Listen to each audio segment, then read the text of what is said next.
Welcome to Watch Mojo, and today we're counting down our picks for the top 10 franchises with no good movies. I woke up this morning and I just hated everything. Honey, folk gonna talk about you till the day you die. There ain't nothing you can do.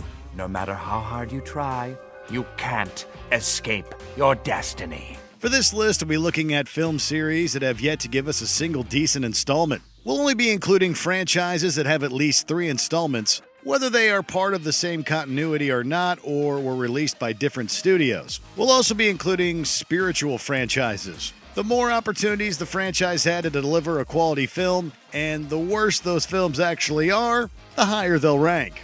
Math makes sense to me. So which of these franchises do you think has the best chance to turn it around? Let us know in the comments below.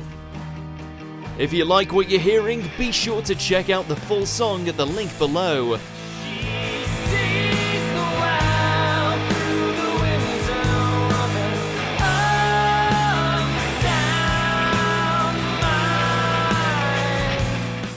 Number 10, the Fantastic Four franchise. You know a franchise is off to a rocky start when the first iteration doesn't even get released. The Roger Corman film gets a technical pass because of its complicated history, but the Fantastic Four films that did make it to theaters all missed the mark in their own right. When have I ever asked you to do something you absolutely said you could not do? 5 times. I had it at 4. Well, this makes 5. The Jessica Alba-led movies tried to incorporate plenty of comedy into their depiction of Marvel's first family, but that often came at the expense of exciting action and a compelling narrative. I gotta tell you, man, starting to feel like a complete screw-up. Conversely, the 2015 reboot directed by Josh Trank is devoid of fun, with loads of studio interference making it highly disjointed. Reed, what happened to me? I don't know, but I'm gonna figure this out. Still, if there's anyone who can get the recipe right, it's Kevin Feige and the MCU. You guys sure you're in the best shape to be doing this? Oh yeah. Number 9, the Divergent Series. This franchise got so bad they didn't even finish it. I'm not gonna ask you again. Do it. Shut it down. Though the first Divergent movie was fairly derivative YA fare, it did show potential. Sadly, the sequels failed to capitalize on it. No, we have nothing. We have no home, no faction.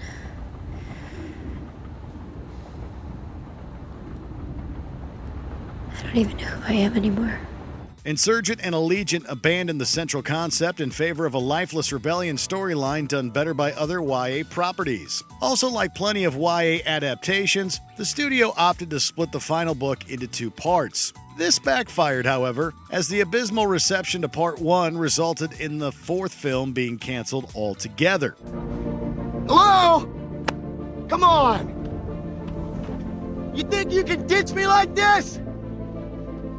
Get me to do your dirty work, and then just wipe me away like the rest of them? It's perhaps for the best, as the tentatively titled Ascendant probably wouldn't have been any better. Still, it's kind of annoying from a completionist standpoint. Good or not, stories deserve an ending. No one's gonna love you, Tris.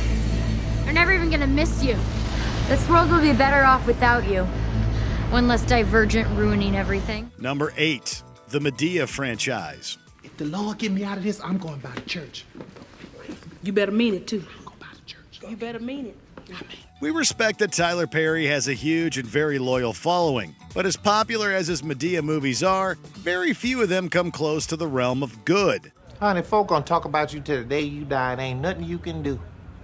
Let folks talk, honey. People talk about me. They're often contrived and more than a little melodramatic. When the iconic Medea enters the picture, the jarring shifts in tone make it almost impossible to sit through. That's it. I'm calling the police. I ain't scared no popo. Call the popo, ho. Call the popo, ho.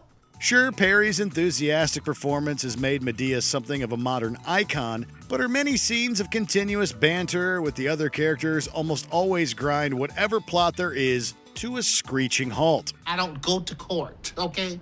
I'm dragged to court. I don't just go to court because the judge said go to court. I'm a thug here. These new kids don't know nothing about being no thug. I'm a real thug. I'm an OG, M-A-D-E-A. Perry stated that 2019's A Medea Family Funeral would be the swan song for the character, but considering the high box office returns of the franchise, we still doubt it. Number 7. The Tomb Raider franchise. Video game movies rarely hit the mark. And it's not fair. No, it's not fair. Angelina Jolie's first outing as Tomb Raider did well at the box office, but it certainly didn't break the video game movie curse. Jolie looked the part of Lara Croft, but in films that were unabashedly cheesy. Need we even mention that accent? I woke up this morning and I just hated everything. The 2018 incarnation, which was modeled after the grittier video game reboot, was definitely a step in the right direction, but it's more competent than actually good. Something doesn't add up. Alicia Vikander works in the title role, but never does the movie transcend its genre conventions to tell a genuinely compelling story. Who knows, though? Maybe they'll learn from their mistakes. We're not dead yet. No shit. Number 6. The Alvin and the Chipmunks franchise. It's fairly easy to pick on the live-action CGI hybrids that were released from 2007 to 2015. What with their desperate nature and unending series of saccharine pop songs, they already feel very dated. 'Cause you had a bad day, you take it one down, you sing a sad song just to turn it around. But the kids kept watching, so we somehow wound up with 4 films. Uh-oh. Oh, boy. Some of us also remember when the Chipmunks first made it to the big screen in 1987's The Chipmunk Adventure. Though the film rightly depicted the characters in their true animated form, it still felt like the forgettable direct-to-video offerings we'd get later on. Tell me what I need to do to get lucky with you. We don't know how many devoted Chipmunks fans are out there, but we suspect they're pretty peeved that they haven't gotten a single decent installment. Cue Dave yelling, Alvin! Number 5. The Smurfs franchise. We go from one live-action CGI hybrid to another. The Smurfs movies are so smurfing smurfed you can't help but smurf. Translation, they're pretty bad. The franchise boasts an impressive voice cast, not to mention the on-screen talent, but no amount of star power can elevate such humdrum material.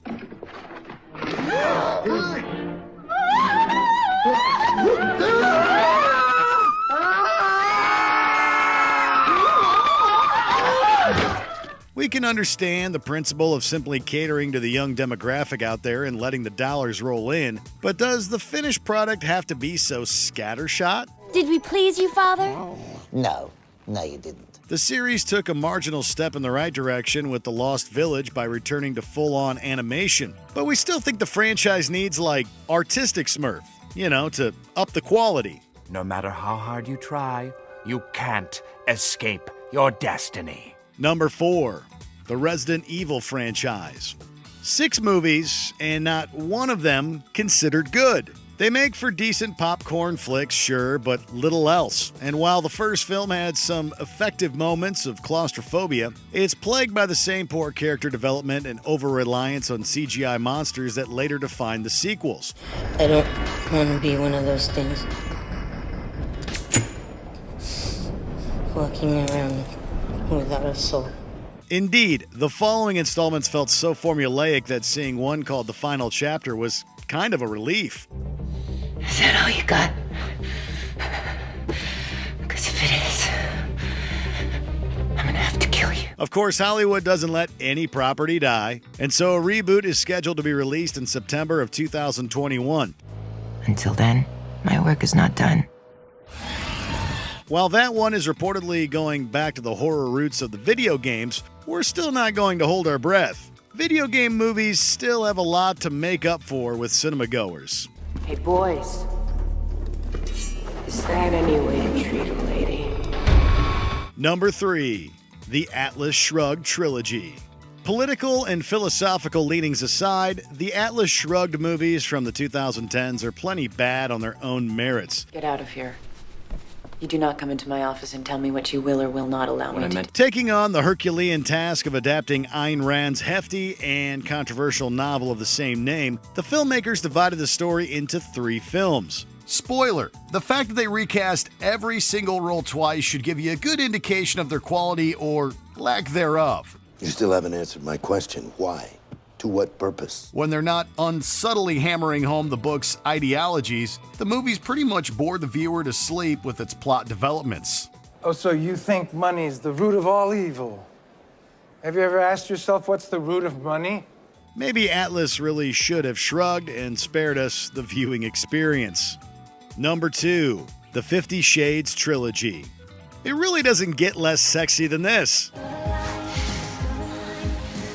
No escaping now. Considering the hugely successful book series was widely criticized for poor writing, the 50 Shades film series really didn't let many people down. By that we mean few had very high expectations. I would like to know more about you.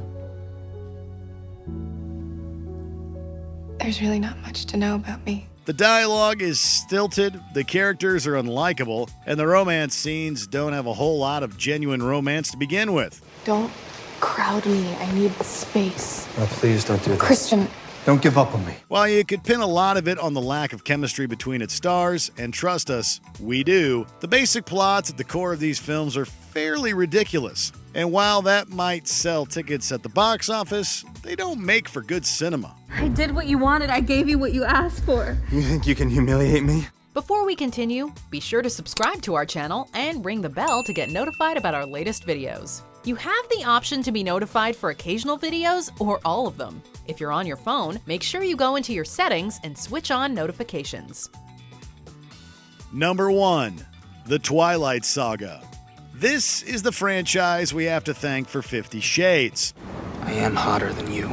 Look, we know the Twilight Saga is beloved and we support all fandoms, but come on. Even with splitting its final chapter into 2 installments, no single movie in this franchise comes close to being good. Do you remember how much you wanted to be around me 3 days ago? That's gone now, right? Long gone. While the movies have talented leads, they are beset on all sides by some of the worst character writing put to screen, giving its adolescent audiences a flurry of questionable messages about the relationship between love and identity. Did you follow me? I feel very protective of you. It doesn't even really earn the moniker of saga, delivering a narrative about vampires and werewolves with surprisingly little bite. In short, Twilight more than earns its spot at the top of this list. Look, Bella. We can't be friends anymore. So do you agree with our picks? Let us know in the comments. And hey, if you're a fan of the song playing right now, be sure to check out the music video for it right here.